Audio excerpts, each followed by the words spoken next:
Meditsinaga yaxshi bo'lgan universitetlar haqida gaplashamiz. Top 5, top 6 farqi yo'q. 5-6 tasini aytib o'tamiz. Meditsina o'zi shunaqa soha, u yerda har doim kontrakt qimmat bo'lgan. Nimaga kontrakt qimmatligiga hayron qolish kerak emas. Meditsinaga o'zidan o'zi hech kim kirib qolmaydi.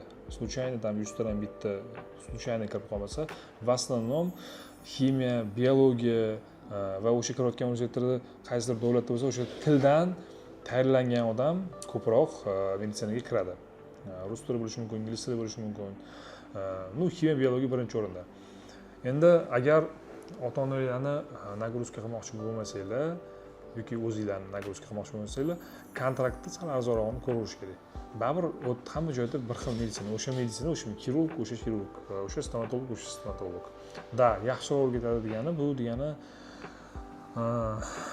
ertaga bilim darajanglar balandroq bo'lib bitirasizlar, и plus еще yaxshiroq tanish bilishlar orttirasizlar. Shuning uchun o'zi universitetlar bo'linadi.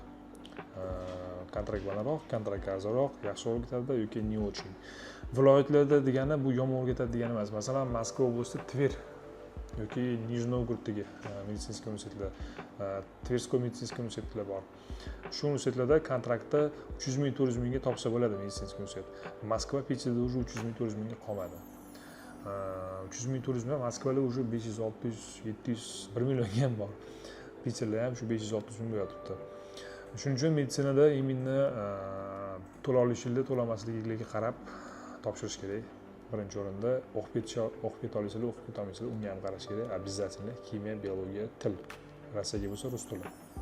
Endi keyingi masala shundaki, yaxshi universitetdan Moskvada Sechenov, естественно, birinchi o'rinda turibdi. Sechenskiy universitet yaxshi, keyin RGSUda ham kontrakt arzonroq, meditsinskiy направление bor, Tverga bor, kontrakt arzonroq, и Nijniy Novgorodga. Peterga bo'lsa Pavlov eng zo'ri, lekin ancha qimmat. O'qiymaysizlar, lekin kirsa bo'ladi, o'qib ketsa bo'ladi. Yaxshi komanda, shtab bor u yerda ham, o'rgatadigan, ordinaturaga ham qabul qilishadi, gaplashib bera oladi.